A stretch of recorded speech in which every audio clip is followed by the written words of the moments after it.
As you may know, the popular show Ed, Edd and Eddy has been running for a long time. However, between October 7th, 2003 and October 21st, 2003, episode 34 was accidentally released 1 week before it was scheduled to. It was also known to some around the office the primary writer had been sick with the flu. And instead of going on to make episode 34, the show was supposed to replay episode 1 at 5 a.m. Eastern. People reported a very disturbing new episode premiering on Cartoon Network. Some children were unfortunate enough to see it. Apparently, the quality of the episode was metacore when held to the regular standards. Animation was choppy, sound was constricted and very muffled. Reports of a line running up and down similar to a crappy VHS tape were received.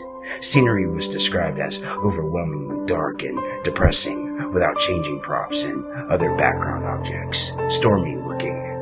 Characters also behaved oddly. Instead of the normal goofy hijinks-inspired personalities, viewers complained they seemed extremely agitated and hateful toward each other, and also constantly about to begin sobbing after the lines.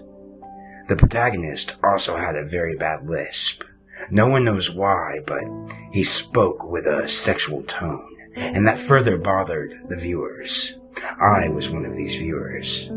The episode began with Eddy walking down the street with Ed. I noted that Double D was missing.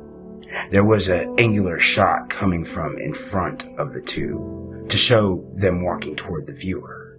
He, Eddy, was wearing the angry look he does when something goes wrong. His eyes were red around the iris.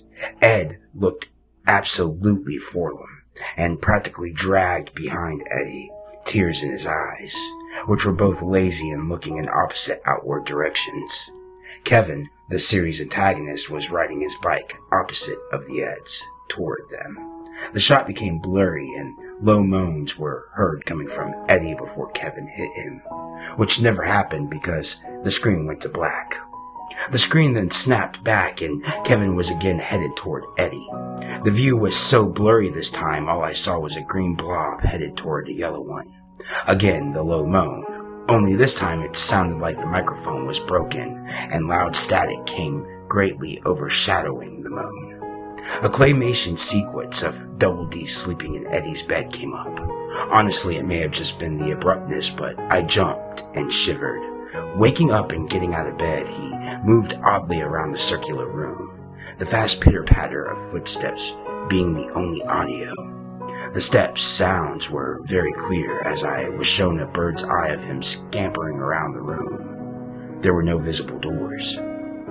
Ed began screeching as he moved wildly around the cell of a room, faster and faster, until the screen began blurring again, the purple room's color swallowing a now orange blur. An extreme close-up of Eddy's front door sat in absolute silence for a maddeningly long time. At least 2 minutes of dead silence and a door. Next we see Jimmy and Sarah at a doctor of some sort, probably oral. Jimmy, obstructed into view by a hanging lamp, is crying loudly with Sarah trying to comfort him in an unusually warm fashion. It hurts, Sarah. It hurts. Suddenly, the door of the room is smashed open by a new character. A dentist. His face wasn't shown because he was tall enough to be out of the shot. Sarah was escorted out of the room. Then Jimmy was shown. His headgear was mangled, the front bent upward, stretching his lip very high, tearing proportions. The front of his gums was trickling blood and teeth were missing. The disturbing part was he had lost both arms and legs beforehand, apparently, and sat paraplegic. I almost cried as I came to the conclusion the others had beaten him up and bent his headgear. The camera stayed on his mangled face for a few seconds, still as a picture and silent as ever. Commercials then came on. We are instantly assaulted with a very hairy Rolf in a darkened shed fisting a cow repeatedly. The visual loops and gets blurry again as the scene pans out. Naz is reading a magazine on her couch. The quality is now perfect. Eddy is now alone without Ed. The quality declines worse than before. And he is still walking, the sun now lightening the mood somewhat as he smiles and begins running. The door is shown again, and we see through Eddy's eyes as he reaches out and opens it.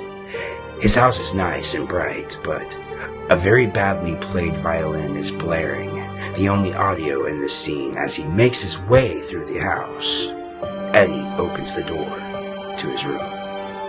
Johnny is shown under Naz's couch cushion as he crawls out on all fours in a comedic way and pops up behind her, still oblivious. I laughed because someone forgot to draw in his eyes, and I thought of a mole. Suddenly, I stopped laughing when he started swallowing her head. Still in a cartoonish fashion, of course, but this was different.